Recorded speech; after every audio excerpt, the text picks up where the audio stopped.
میں دو لفظ استعمال ہوتے ہیں، نقد اور ادھار۔ نقد کہتے ہیں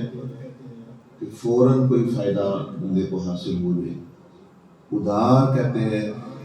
کہ وہ فائدہ جو ہے وہ بعد میں ہوگا، یعنی بعد میں 6 ماہ بعد، سال بعد۔ تو دکاندار جو ہے وہ یہی پسند کرتے ہیں، جتنے بھی کاروباری حضرات ہیں وہ پسند کرتے ہیں کہ نقد جو ہے ہمیں رقم حاصل ہو، کیونکہ ادھار ہوتی ہے وہ پھر بعد میں ملتی ہے، تھوڑی تھوڑی کر کے ملتی ہے، کئی دفعہ ملتی ہی نہیں۔ تو ہر بندہ ہی اس دنیا میں جو لینے والا ہے وہ تو پسند کرتا ہے نقد ہی مجھے ملے، کاروباری بندہ ہو دوسرا ہو، نقد انعام یعنی فوراً انعام ملنا۔ تو یہی انسان میں جلد بازی بھی ہے، وہ چاہتا ہے کہ مجھے جلدی ملے ہر چیز، اور ادھار جو ہے وہ بعد کی بات ہوتی ہے۔ اب یہ کوئی انسان میں یہ چیز موجود ہے کہ وہ نقد چاہتا ہے، ادھار پسند نہیں کرتا۔ اب شیطان اور نفس اور خود بندے کے جو جہالت ہے وہ اس چیز کو انسان کے خلاف استعمال کرتے ہیں۔ کیسے؟ وہ کہتے ہیں اس کو کہ دیکھو یہ جو تم نیکی کر رہے ہو یا نیک کام تمہیں کہا جا رہا ہے، اس کا اجر تو ثواب تو ملنا ہے ادھار آخرت میں، اور یہ جو دنیا کا جو تم کرنا ہے کام، تم نے کوئی گناہ کرنا ہے، کوئی غلط کام کرنا ہے، شہوتیں اور خواہشات اور جو لذتیں دنیا کی پورے، یہ نقد ہے، یہ تمہیں فوراً مل جانی ہے، اور دوسرا جو نیکی ہے یہ ادھار پر ہے۔ تو اس لیے وہ دین میں جب یہ بندے میں آتا ہے تو وہ بندہ جو ہے وہ ذوق شوق اس میں، وہ ولولہ، وہ جذبہ اس میں پھر وہ نہیں رہتا۔ وہ کہتا ہے کہ آخرت میں ملنے ہیں اور ادھار ملنا ہے، تو یہ نقد اچھا ہے جو دنیا دے رہی ہے، شیطان دے رہا ہے، سودا تو نقد ہے کہ بھئی جو کرو گے تو فوراً فائدہ، یعنی ان کے خیال میں ہمیں بدلہ مل جائے گا۔ اور کچھ لوگ تو یعنی شیطان کے اس وسوسے میں آ کر وہ اپنے ایمان کو بھی خطرے میں ڈال لیتے ہیں۔ وہ کیسے؟ وہ کہتے ہیں کہ اگلا جہاں کس نے دیکھا ہوا ہے، مار کے کون واپس آیا ہے۔ وہ پھر ایسی باتیں اسی وجہ سے کرنا شروع کر دیتے ہیں کہ بھئی ہمیں تو نقد ملے، وہ تو ادھار ہے، 4 دن کی دنیا ہے۔ تو وہ کہتے ہیں کہ دنیا اے جہاں مٹھا اگلا کس ڈٹھا، پنجابی میں،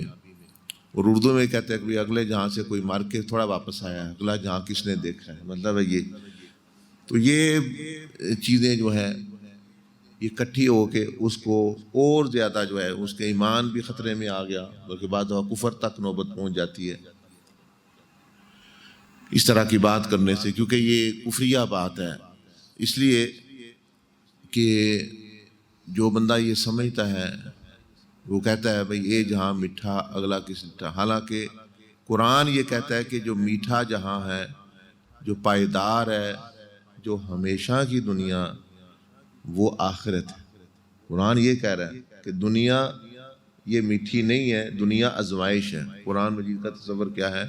وہ تو کہہ رہا ہے وَلَنَبْلُوَنَّكُمْ، یہاں تو تمہاری آزمائش ہوگی، بِشَيْءٍ مِّنَ الْخَوْفِ، خوف سے، وَنَقْصٍ مِّنَ الْأَمْوَالِ، مالی نقصان بھی ہوگا، اس سے بھی آزمائش ہوگی، وَالْأَنفُسِ، جانی نقصان بھی ہوگا، کبھی بیمار، کبھی صحت مند، کبھی کوئی بندہ مر گیا، وَالثَّمَرَاتِ، کبھی پوری زندگی کی پونجی ضائع ہو جائے گی۔ تو یہ قرآن جی تو یہ فرما رہا ہے کہ یہ دنیا کڑوی ہے، یہ ایک آزمائش ہے، اور آخرت قرآن مجید فرماتا ہے خالدین فیہا، ہمیشہ ہمیشہ اس میں رہیں گے۔ اور ان للمتقین مفازا حدائق وعنابا وکواعب اترابا وکأسا دہاقا لا یسمعون فیہا لغوا ولا کذابا، اس میں کوئی کسی قسم کی کوئی غم، کوئی پریشانی، کوئی آزمائش نہیں، بلکہ صرف مزے ہی مزے ہیں، میٹھی میٹھی چیزیں ہیں۔ تو قرآن مجید کے مطابق آخرت کا جہاں میٹھا ہے، جو بندہ صحیح عمل کرے، یہ جہاں جو ہے یہ ہر ایک کے لیے آزمائش، نبی ہے تو اس کی آزمائش ہوتی، ولی ہے تو اس کی آزمائش، صحابی ہے تو اس کی آزمائش، عام بندہ ہے تو اس کی آزمائش، گناہ گار ہے اس کی بھی آزمائش۔ تو اس جہاں میں یہ چیز موجود ہے۔ تو یہ جہاں میٹھا، اگلا اس کا مطلب ہے کہ وہ یہ قرآن مجید کی جو بات ہے وہ ان کے ذہن میں نہیں ہے، وہ بس ایک شیطانی بات کر رہے ہیں۔ دوسری بات یہ کہ یہ جو کہتے ہیں کہ ہم اگلا جہاں کس نے دیکھا ہوا ہے، کون دیکھا ہے، کن نے دیکھا ہے، کون آیا ہے، مر کے پیچھے کون آیا، یہ بھی بات غلط ہے، اس لیے کہ اس کائنات میں عام بندہ نہیں، کوئی عام ولی نہیں، کوئی عام صحابی نہیں، کوئی نبی عام نہیں، کوئی رسول بھی عام نہیں، بلکہ اولو العزم رسولوں میں سے ایک ہستی جو ہمارے نبی ہیں حضرت محمد مصطفیٰ صلی اللہ علیہ وسلم، وہ یہ سب کچھ دیکھ کے واپس آئیں۔ یہ جو معراج کی رات ہے یہ کیا ہے کہ انہوں نے ایک ایک چیز، وہی مرنے کا برزخ میں جانے والے قبر والوں کے ساتھ کیا ہو رہا ہے، پھر حشر والے جو یعنی ہوگا جب جنت والوں کے ساتھ کیا ہو رہا ہے، جنتی بھی دیکھے اور جہنمی بھی دیکھے کہ جہنم والوں بھائی سود خور کے ساتھ یہ ہو رہا ہے، غیبت کرنے والے کے ساتھ یہ ہو رہا ہے، جھوٹ بولنے والے کے ساتھ یہ ہو رہا ہے، بے نماز کے ساتھ یہ ہو رہا ہے، بے حیا کے ساتھ یہ ہو رہا ہے، حیا والے کے ساتھ یہ ہو رہا ہے۔ تو حضور یہی تو معراج کا مقصد ہے ایک لنوریہ میں، کہ آپ نے وہ ساری چیزیں ان سر کی آنکھوں سے، روحانی طور پر نہیں، صرف سر کی آنکھوں سے پورا دیکھی نہیں، بلکہ ان سے ہو کر آئے ہیں، حوروں سے مل کر آئے ہیں، فرشتوں سے مل کر آئے ہیں، پیغمبروں سے مل کر آئے ہیں، یہاں تک کہ رب تعالیٰ سے بھی مل کر آئے ہیں، اللہ پاک سے بھی مل کر آئے ہیں۔ تو اب کیسی وہ بات دیکھ لیں، کتنی کمزور اور کتنی غلط وہ بات لوگوں ہمارے ذہن میں یا لوگوں کے ذہنوں میں وہ بیٹھی ہوتی ہے کہ بھئی یہ جہاں، اگر تو پھر بھی میں آپ نے دیکھا ہوتا تو کوئی شک ہو سکتا تھا، پتہ نہیں کیا دیکھا کیا نہیں، جیسے یہاں کہتے ہیں وہ چاند کا مسئلہ بن جاتا ہے، چاند دیکھا تو وہ یہ جو عید ہوتی ہے، تو گورنمنٹ نے فیصلہ کیا اس ملک میں یا کسی کہ بھئی اب ایسا کرتے ہیں، چاند تو جو ہے بادلوں کے اوپر ہوتا ہے، بادلوں کے اوپر تو کوئی بادل نہیں ہوتا، تو ایسا کرتے ہیں جتنے لوگ اختلاف کرتے ہیں، دو عیدیں ہوتی ہیں، ان کو جہاز میں بٹھا کے اوپر لے جاتے ہیں، بھئی یہ دیکھ آئیں تاکہ مسئلہ ختم ہو، ہے یا نہیں۔ سارے متفق لے کے گئے سارے لوگوں کو، جتنے بھی جہاز میں بٹھا کے 50-60 لوگ، بھئی چلو بھئی دیکھ لو، بادلوں سے اوپر چاند، مسئلہ ہی ختم۔ وہاں سب متفق تھے، دیکھا ہاں وہ چاند نظر آ رہا ہے، بالکل ہاں ٹھیک ہے ٹھیک ہے۔ نیچے جب اترے، آئے چلو جی فیصلہ کر کے پبلک میں اعلان کرنا ہے کمیٹی نے، عید ہوگی کل چاند نظر آ گیا ہے، وہ بیچ میں 2-4 کہنے لگے جی سانو تو شک ہے وہ کوئی اور چیز آئی، نظر ضرور آئی ہے، وہ تو کوئی تارا جہا لگتا پتہ نہیں کوئی چمکا، اب پھر اختلاف ہو گیا، اور پھر وہی مسئلہ۔ اچھا تو مطلب ہے دوسرے لوگ تو دیکھیں بھی تو ان کو وہ درجہ نہیں ہے۔ تو یہ اس ہستی کو اللہ پاک نے دکھایا کہ جن کو کافر بھی کہتے تھے کہ یہ سچی ہستی ہے جو دیکھ کے آئے۔ تو حضرت سیدہ ماریہ رضی اللہ تعالیٰ عنہ، جن سے نبی علیہ السلام کے آخری بیٹا جن سے پیدا ہوا حضرت ابراہیم رضی اللہ عنہ، وہ بھی چھوٹی عمر میں ان کا وہ پردہ فرما گئے۔ وہ جب بیمار تھے، کافی موت کے قریب سمجھ لیں، تو حضرت ماریہ نے یہ پیغام بھیجا نبی علیہ السلام کی طرف کہ ہمارا بیٹا بڑا سخت بیمار ہے، تو آپ تشریف لائیں، اس کے لیے دعا کریں۔ حضور علیہ السلام تشریف لے گئے، ان کا گھر ذرا باہر تھا، یہ آپ علیہ السلام کی زوجہ تھی، پہلے باندی بن کے آئیں، سیدہ ماریہ قبطیہ رضی اللہ تعالی عنہا امہات المومنین میں سے، یعنی ان کے بھی اولاد بھی ان سے ہوئی، کسی اور زوجہ سے مدینہ شریف میں اولاد نہیں ہوئی، ان سے ہوئی۔ تو نبی علیہ السلام تشریف لے گئے، ان کا احاطہ، ان کا جو گھر تھا وہ بہت کافی بڑا تھا، تو وہاں تشریف لے گئے۔ تو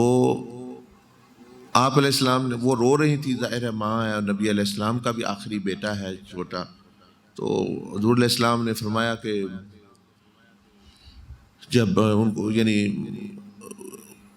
ان کو صبر کی تلقین کی کہ یہ بیمار ہے، آپ علیہ السلام نے اٹھایا ہوا ہے ہاتھ، خود آپ علیہ السلام کے بھی آنسو بہہ رہے ہیں، اور سیدہ ماریہ نے فرمایا کہ میں نے سنا ہر نبی کے پاس ایک دعا ہوتی ہے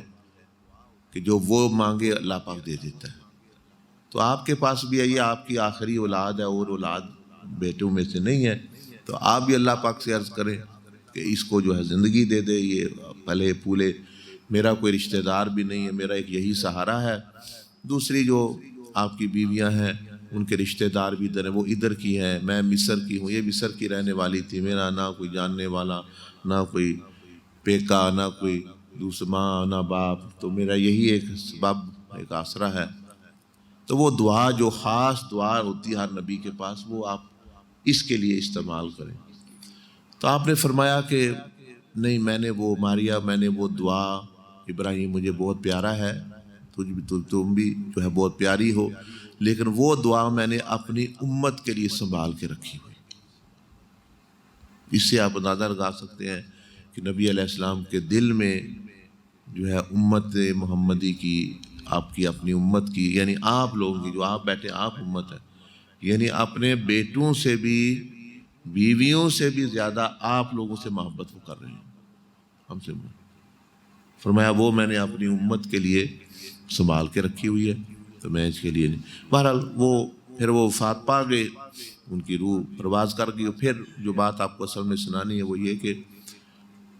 پھر وہ بڑی پریشان، رونے لگی، ظاہر ماں تھی، اور بیٹے بھی بڑے زبردست، یعنی اور نیک، اور بڑے ہی یعنی معصوم، اور ہر طرح خوبصورت۔ تو حضور علیہ السلام نے فرمایا ماریہ، اگر تم رو رہی ہو، تم پریشان ہو، اگر تم چاہو تو میں اللہ پاک سے دعا کرتا ہوں کہ وہ پردہ ہٹ جاتا ہے، اور تم دیکھو وہ جنت میں کھیل رہے ہیں، تمہارا بیٹا، میرا بیٹا، وہ جنت میں کھیل رہا ہے فرشتوں کے ساتھ، حوروں کے ساتھ، وہ وہاں اپنا کھیل رہا ہے، تمہیں ذرا حوصلہ ہو جائے گا، دیکھ لو اس خود کھیلتے ہوئے، کوئی وہ تو زندہ ہے، کھیل رہا ہے، دوسرے جہان میں ہے۔ وہاں پھر حضرت ماریہ نے بہت بڑی بات کی، بہت ہی بڑی بات، تو انہوں نے فرمایا کہ نہیں، میں نہیں دیکھنا چاہتی، میں نہیں دیکھنا چاہتی، اس لیے کہ مجھے آپ کی آنکھوں پر اپنی آنکھوں سے زیادہ یقین ہے، آپ کی زبان پر اپنی آنکھوں سے زیادہ، آپ نے زبان سے فرما دیا کہ وہ جنت میں کھیل رہا ہے، اب اس زبان پہ مجھے زیادہ یقین ہے، اپنی آنکھوں پہ اگر میں دیکھ بھی لوں تو مجھے اتنا یقین نہیں آئے گا جتنا صرف آپ کی بات سن کے آیا ہے۔ تو یہ دیکھیں صحابہ اکرام، صحابیات کو محبت بھی کس انداز کی، اور ایمان بھی کس، اس لیے ان کے درجے بلند ہیں۔ ہمیں کہتے ہیں جی ہم تو نظر آئے تو ہم مانیں گے، ہمیں تو جو ہے یہ ہو وہ ہو، لیکن یہ، اس سے یہ بھی پتہ چلتا، کئی لوگ کہتے ہیں جی صحابہ اکرام بہت بڑے ولی تھے، سارے صحابے ولایت اونچے درجے کے، یعنی یہ کشف، یہ چیزیں یہ چھوٹی رہ گئی ان کے لیے۔ تو وہ اس لیے بھی ایک وجہ تھی کہ وہ ان کو نبی علیہ السلام کی بھی زیارت ہوتی، اور ان کو آپ علیہ السلام کی بات پر یقین اتنا تھا کہ ان کو ان چیزوں کی ضرورت نہیں تھی، ان کے بس سامنے سب سے بڑی نشانی اللہ کی برہان حضور علیہ السلام خود موجود، تو یہ چیزیں۔ بہرحال وہ بات وہاں سے شروع ہوئی تھی، جو آپ کو عرض کر رہا ہوں کہ بھئی ایسی بات نہیں، یہ بات ذہن سے نکال دینی چاہیے کہ یہ جہاں بڑا مزیدار ہے، آخرت کا جہاں جو ہے وہ کڑوا ہے، نہیں، یہ آزمائش والا ہے، وہاں اچھے بندے کے لیے اور نیک بندے کے لیے لا خوف علیہم ولا هم یحزنون، بادشاہی ہے، لطف ہے، کرم ہے، احسان ہے، مزے ہی مزے ہیں۔ اور یہ جو کون دیکھ کے آیا ہے، میں نے آپ نے دیکھا ہوتا پھر مسئلہ تھا. یہ حضور علیہ السلام سب سے سچی ہستی پوری کائنات میں اللہ کے بعد وہ نبی علیہ السلام کی ہے. اور آپ نے اللہ پاک مجھے بھی آپ کو توفیق عطا فرمائے. جزاکم اللہ خیر الجزا.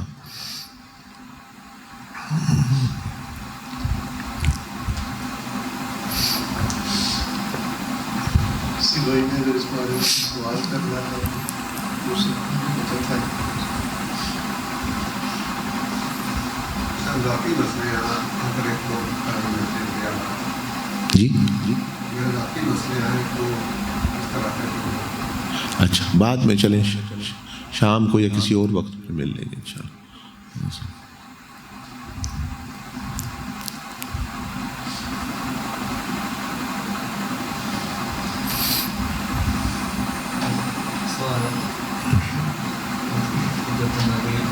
کسی کو نیکی کے راستے پہ لے جائے. جی اگر ایک بندہ دوسرے بندے کو نیکی کے راستے پہ لے جاتا ہے تو اگر وہ نیکی کا کام کرتا ہے تو اس کو بھی اجر پہنچتا ہے. تو آپ مل کر دوسرے بندے کو بھی اس کو لے کے جاتے ہیں. اگر اسی طرح اگر بندہ کسی وجہ سے کوئی برائی کے راستے پہ چلتا ہے تو بعد میں جس نے لگایا اس کو برائی کے راستے پہ اس کو تو ہدایت آ گئی تو وہ بالکل برے کام کر رہا ہے. ذرا اس کو بھی اس کا نام ملے گا. ہاں جی. سیدنا ابوبکر صدیق رضی اللہ عنہ نے فرمایا کہ بڑا ہی خوش قسمت بندہ ہے جو خود مر جائے لیکن اس کی نیکی نہ مرے. مطلب یہ ہے کہ وہ کوئی ایسا نیک کام شروع کر جائے جو اس کے مرنے کے بعد بھی وہ ہوتا رہے. وہ فرمایا کہ بڑا ہی بدبخت ہے وہ بندہ, بد قسمت ہے, نقصان والا ہے کہ جو خود مر جائے اور اس کی برائی نہ مرے, اس کا گناہ نہ مرے. یعنی وہ کوئی ایسا کام شروع کر گیا کہ جو اب وہ ہوتا رہے تو اس کو جو ہے وہ نہ. تو اب یہ ہے کہ جو آپ پوچھ رہے ہیں بھائی بندے نے کسی کو برائی کی طرف لگا دیا تو اب وہ خود تو نیک بن گیا, اب لیکن وہ جو ہے وہ لگا ہوا ہے ابھی, تو کیا اس کو, ہاں اس کو گناہ ہوگا اللہ یہ کہ اس کو پتہ ہے جب اس نے توبہ کی ہے تو اس کو بھی نصیحت کرے کہ بھائی میں جس راستے پر تھا وہ ٹھیک نہیں تھا, میں نے آپ کو بتایا ضرور ہے لیکن مجھے بھی خود پتہ چلا کہ وہ غلط ہے. تو اگر تو اس نے اپنی دعوت دے دی پھر اس کو نہیں گناہ ہو, پھر وہ خود کر رہا ہے اپنے جو ہے. لیکن اگر اس نے اس کو نہ کہا اور اس کو جاری رکھنے دیا, خود چلو نیک بھی بن گیا, تو اس کو ایک کھاتے میں وہ پڑتا رہے گا. سمجھ آ رہی ہے بات؟ ہاں یہ بات.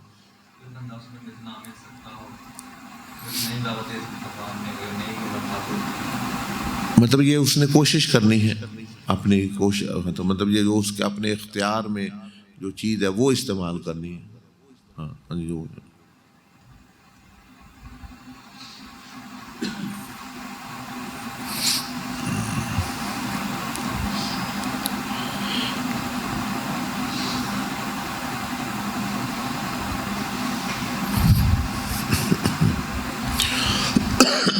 جب بندے کی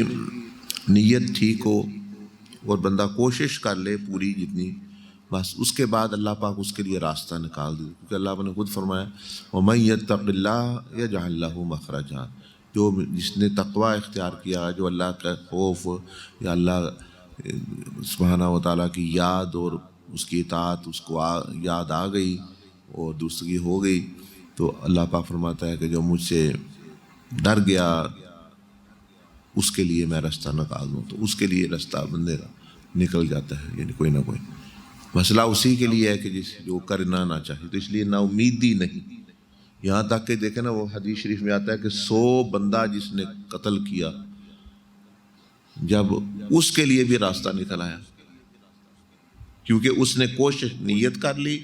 اور وہ جو بزرگ نے فرمایا کہ اس بستی کی طرف چلے جاؤ,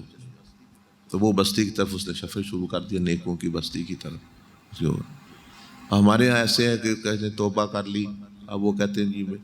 اچھا ادھر چلے جاؤ یا یہ نہ کرنا, وہ کہتے ہیں میں تو ادھر ہی رہوں گا, پھر تو وہ کوشش نہیں کر رہا پوری. اسی طرح کسی نے برائی کی طرف کسی کو لگایا ہے, پہلے تو وہ اس کو ڈھونڈے, اس کو اطلاع کرے سارا. دوسرا اگر نہیں کوشش نے کی ہے اس کے لیے دعا کرے, اپنے لیے معافی مانگے, اللہ پاک سے تو پھر اس کے بھی لیے بھی راستہ انشاءاللہ اللہ پاک نکال دیتا ہے جی. اس کے لیے پھر ایسا نہیں ہوگا کہ اس کے ذمہ بھی جو ہے وہ کی جائے.